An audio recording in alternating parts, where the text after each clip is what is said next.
Well, hey everybody. Been 2 fucking weeks. Also, if you're humming, that's my fan right over here. It's right there. Anyway, it's been 2 weeks. Why? Because I haven't felt like doing shit. Anyway, I was going to do Dreadnought, but I said fuck it, let's go back to something older, and let's go to Ghosts Division. Because I fucking can. And you can't tell me not to. I might release another video this week that's Dreadnought, I don't know. At this point. Okay. Also, if you somehow noticed that I'm, more sleepish than usual, it's because it's like 2 fucking o'clock right now. For those of you who are outside the Middle East of America. East? I don't know. I even, like, just, not the center, but, like, right next to the east coast of America.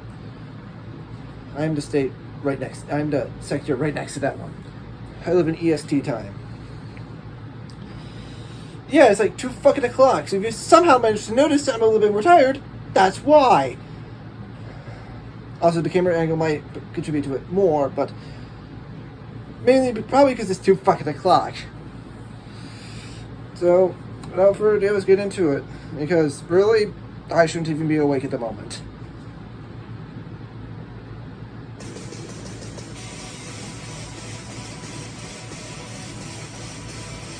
Feels a little too quiet.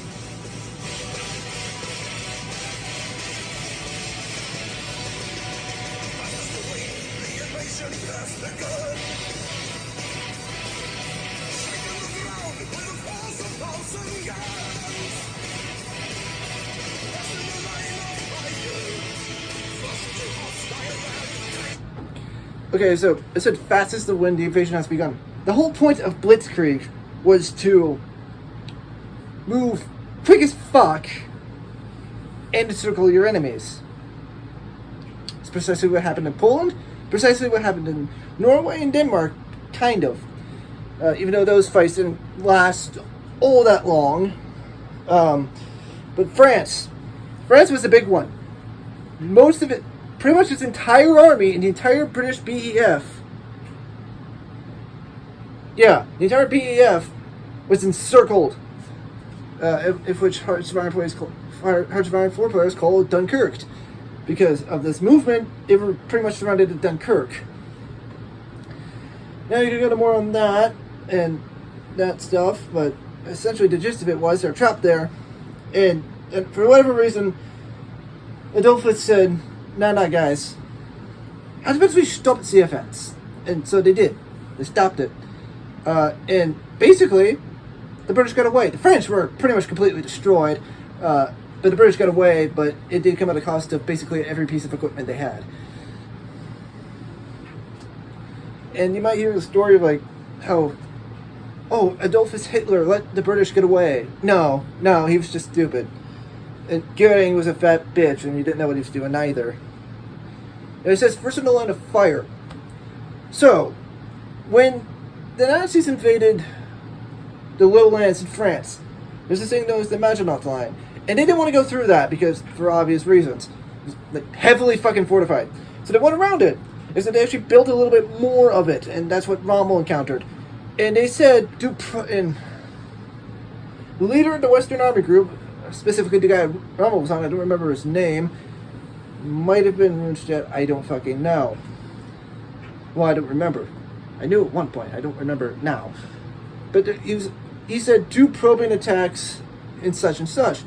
Rommel said, fuck that, and went through the line anyway.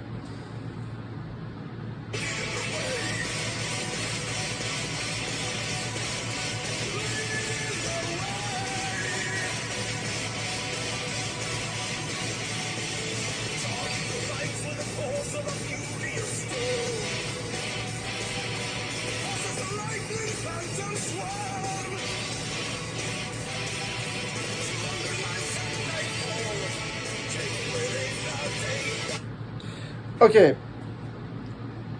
So, yeah, obviously, like what I said, he charged the lines, and he broke through them he broke through them. And in a space of 24 hours, took 200 miles. Obviously, because he was a panzer leader. He was leading his Panzer Corps, the 7th Armored Division. And essentially, they just broke through this, and he just did not stop. There was no stopping with Rommel. You did not stop. It was just non-stop.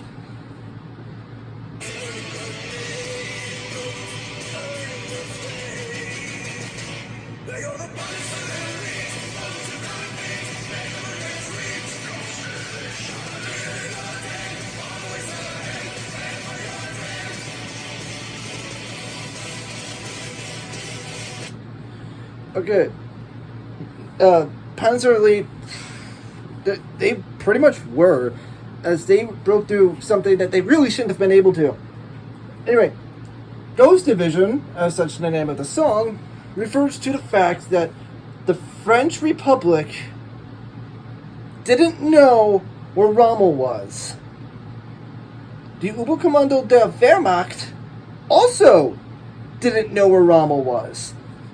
So, essentially, both sides were racing to find where Rommel was. Where was Rommel? He was everywhere. Absolutely everywhere. At some point, he outran his own fucking force and literally had to turn back his armored command vehicle, destroying everything along the way. At some point, he even ordered an entire French column to just disband in his German everything. Because the chaos is so bad of him just breaking through. This is basically what happened. It just fell apart.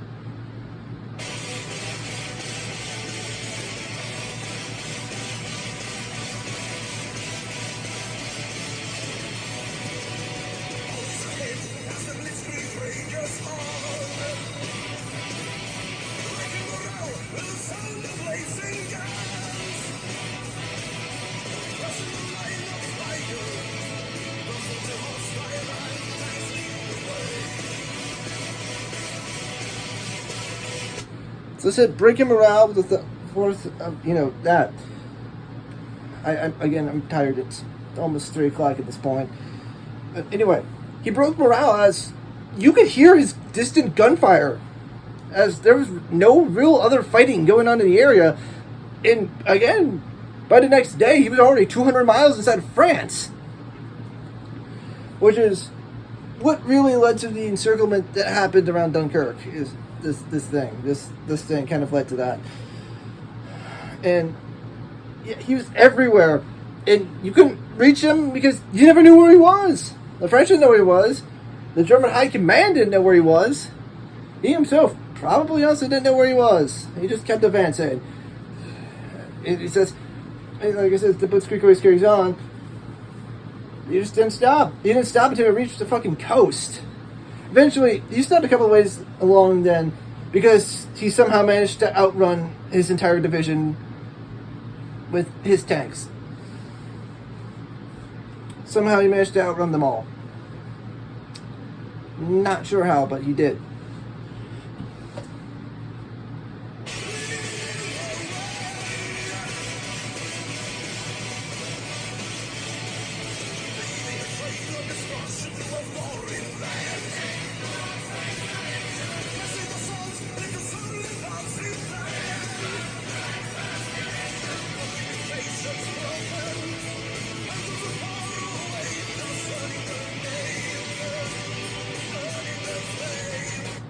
So, yeah, they basically, on their way to the coast, after this breakthrough, they destroyed pretty close to everything. And obviously that led to some morale breaking happening, and all that. And so, like, communication's broken, more or less, but it was really you can't intercept somebody if you don't know their position. And France was kind of in a panic at the moment because they just got broken through and they don't know where, as the Germans are still continuously attacking through stuff such as the Ardennes. The Ardennes Forest. And the breakout that happened out of there to the coast. It's just kind of everywhere.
Yeah, like, Rommel was known for being a frontline commander, and basically what he did was he broke through, he advanced, and he basically had to let his own tanks and infantry and other stuff catch up to him several times. Like I said earlier, because he was just the man was fast as fuck, boy. I will never do it again.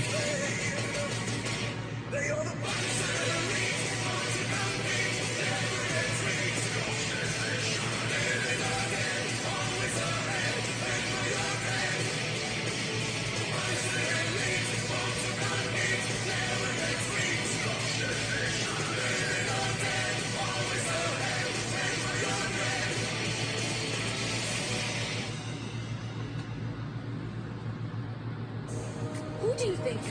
So obviously, later in life, Rommel was known for leading the Africa Corps in Africa, in the whole War Without Hate, which is, by the way, a myth. They definitely did commit some war crimes. They definitely were enforcing Nazi policies. And then, obviously, he worked on the Atlantic Wall and eventually committed suicide due to possibly being involved with Operation Valkyrie in 1944. Alright, anyway, that's the end of this. It's definitely 3 o'clock at this point. But I don't know if I'm going to do my Dreadnought video.